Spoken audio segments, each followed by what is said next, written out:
Good morning. My topic for today is client accounts.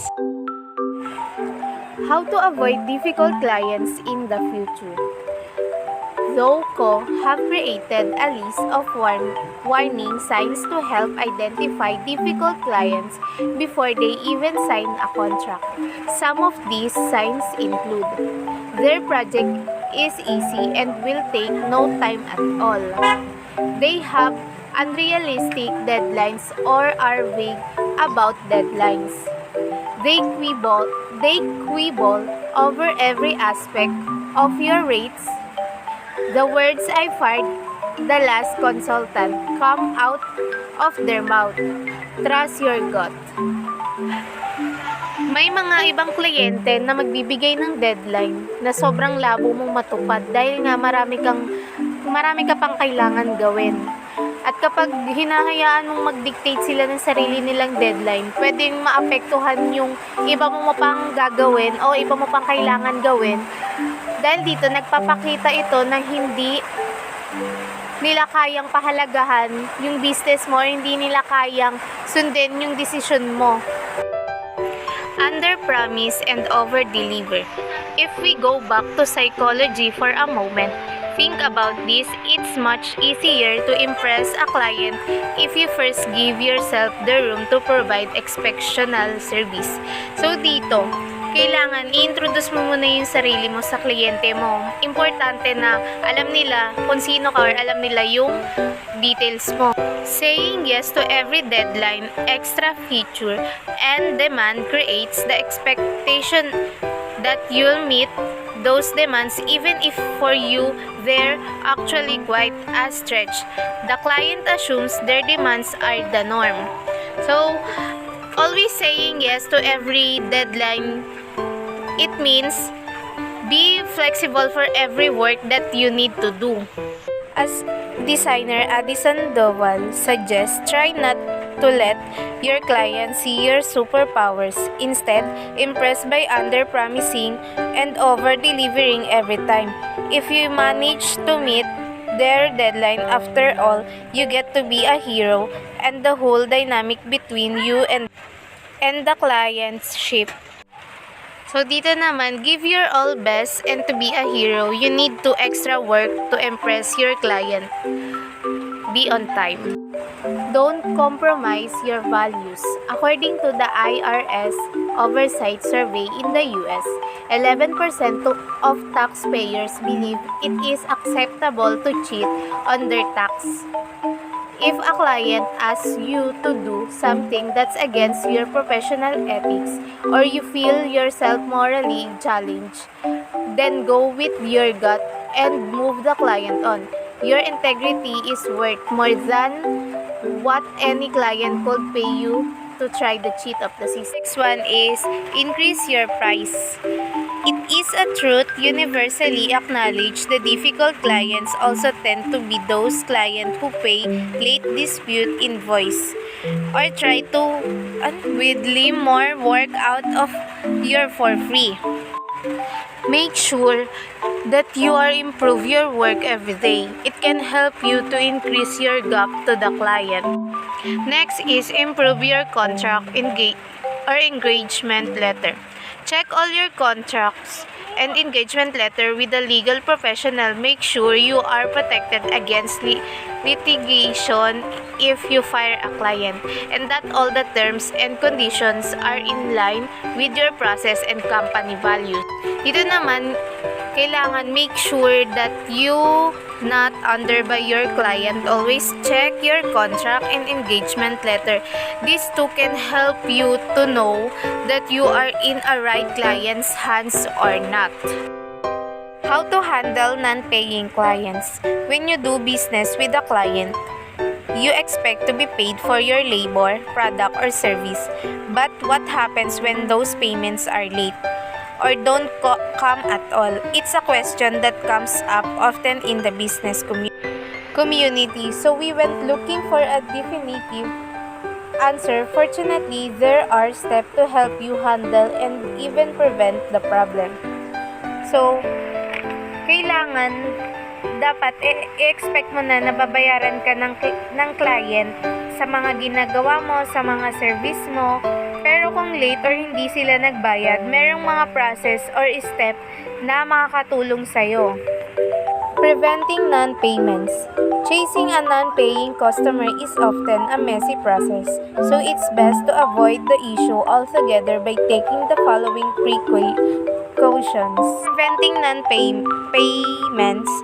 Dito, ang paghahabol sa mga kliyente or sa mga customer na hindi madalas magbayad, isa siyang magulong process. Kaya para maiwasan yung gantong problema or issue, merong mga step na makakatulong para ma-avoid mo yung gantong mga problema. Ito yung mga steps na makakatulong sa'yo para maiwasan yung mga ganong issue na hindi pagbayad sa'yo.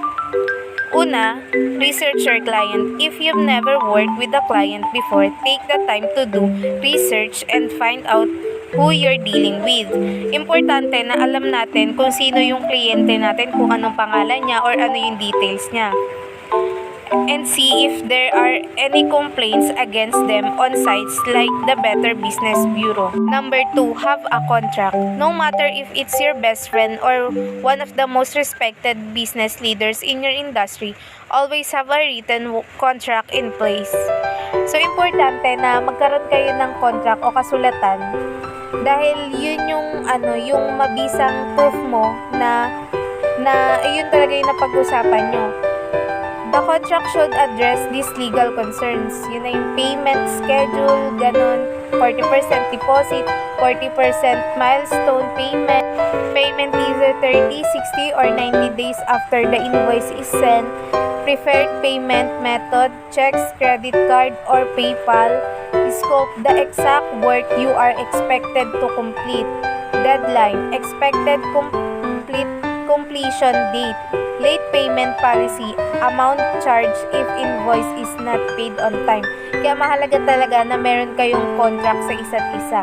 Number 3, ask for a deposit. If you ask for a portion of the payment upfront, you'll absorb some of the heat. Asking for a deposit or retainer is common for freelancers when negotiating with clients and will help cover the expenses or time that you already put into a project. Next naman is approaching non-paying clients. Sometimes, no matter what you do to prevent the issue, you're still left empty-handed. So dito, kung minsan hindi maiwasan yung gantong issue at kung nagawa mo na lahat ng pag-iingat or process at hindi pa rin nakakabayad ng tama ang isang kliyente, you'll need to act fast. Here's how to approach the situation. First is weigh your options. Ask yourself if chasing down the client is really worth it. If the payment only a small percentage of your yearly income, it may be better to let it go. So dito, it means if your work or effort is not worth to your payment, you must better to let go. Number 2, follow up.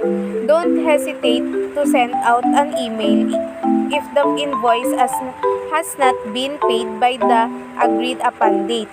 So dito naman, kung yung kliyente mo hindi nakapagbayad on time, kasi may mga posible na meron silang emergency like sa family, should not instantly assume that the client is a deadbeat because they did not pay on time. So number 3, talk to a lawyer. When your client is either resisting or ignoring your request and you still think the unpaid invoice is worth the trouble, you should involve a third party. But don't ask a friend or look only to help meet an actual attorney who will suggest which legal courses of action you can take against the customer. So dito naman sa talk to a lawyer, once na yung kliyente ay hindi pinapansin yung mga request mo or hindi sila nagbabayad, maaari kang kumuha ng tunay na abogado or para sa legal na maaari mong gawin against sa customer or client mo. So number 4, hire a collection agency. You could also hire an agency to collect the debt for you. You can find a reputable collection agency like you would with other professionals such as accountants or lawyers as your network if they know of any collection agencies, or read online reviews to select one for yourself. If that does not work, then check out member listening for the Commercial Collection Agency Association or BBB certified collection agencies. Next naman, relationship to clients. Competent lawyer means a lawyer who has and applies relevant knowledge, skills, and attributes in a manner appropriate to each matter undertaken on behalf of a client and the nature and terms on the lawyer's engagement, including knowing general legal principles and procedures and the substantive law and procedure for the areas of law in which the lawyer practice.